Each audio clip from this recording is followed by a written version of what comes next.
My journey with Shakespeare started kind of by accident. My older brother was studying Shakespeare at Ave Maria University, and he had come home for the summer and was participating in a free Shakespeare in the Park performance of Love's Labour's Lost. And on the spur of the moment, I just decided, hey, I want to do this with you. And he kind of shrugged his shoulders, told me, okay, learn a monologue and come to auditions with me.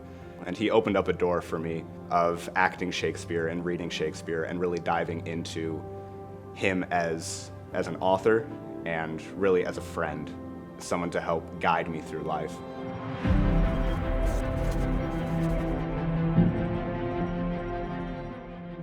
The dramatic form of theater contributes a lot to forming people's virtue, especially the virtue of prudence.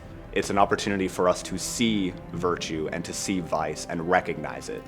This spring, I acted as Romeo in Shakespeare's Romeo and Juliet here at the Abbey. And one of the chief marks of Romeo's character is that he doesn't use his reason very well. He is very emotional. He is driven by his heart. In some sense, that is very commendable. Through this experience, I have come to respect Romeo a lot more than I did when I read him in high school. The heart and the head are two very different faculties in man. You have the reason and the intellect, and you have the heart.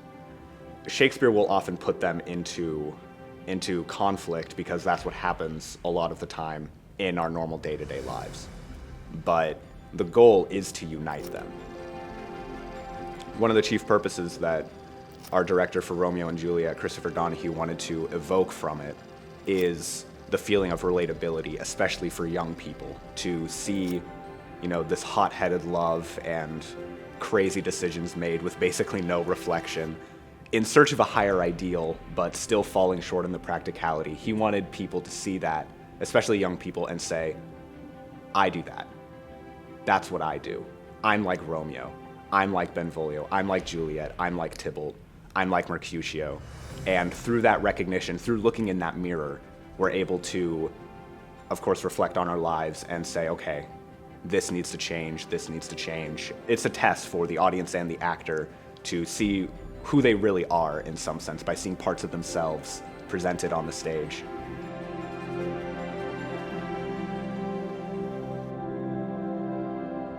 Shakespeare's most famous monologue, To Be or Not to Be, is questioning whether or not Hamlet should commit suicide, whether or not life is fundamentally good or fundamentally bad. I think that there is a great temptation, especially nowadays, and this is reflected in my own spiritual life, to doubt that we have any agency, that we are quite literally players going through our roles that we have no control over, that we have been given our situations, our conditions, and everything, and we can't escape that. To be or not to be it's all about doubt. He talks about the undiscovered country from whose bourne no traveler returns.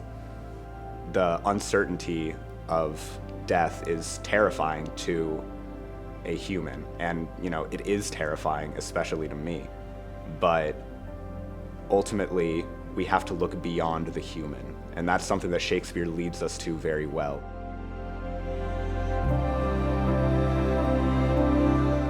Do we want to take the route of faith to where being does have meaning, and we can say with Hamlet, there is a special providence in the fall of a sparrow?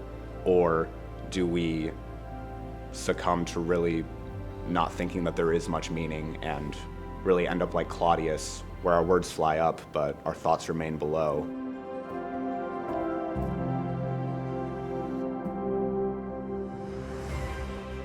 There is a really direct parallel between acting on the stage and doing human action in real life.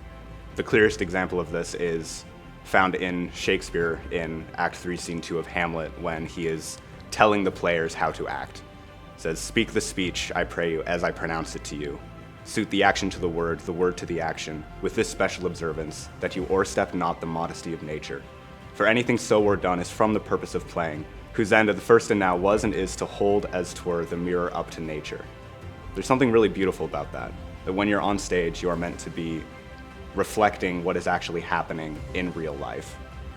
And in the same way, I have a specific role to live out in my vocation that is unique to me, that as long as I stay true to myself, stay true to Christ's word, and I suit my action to the word of God that is given to me through Christ, then I will be okay.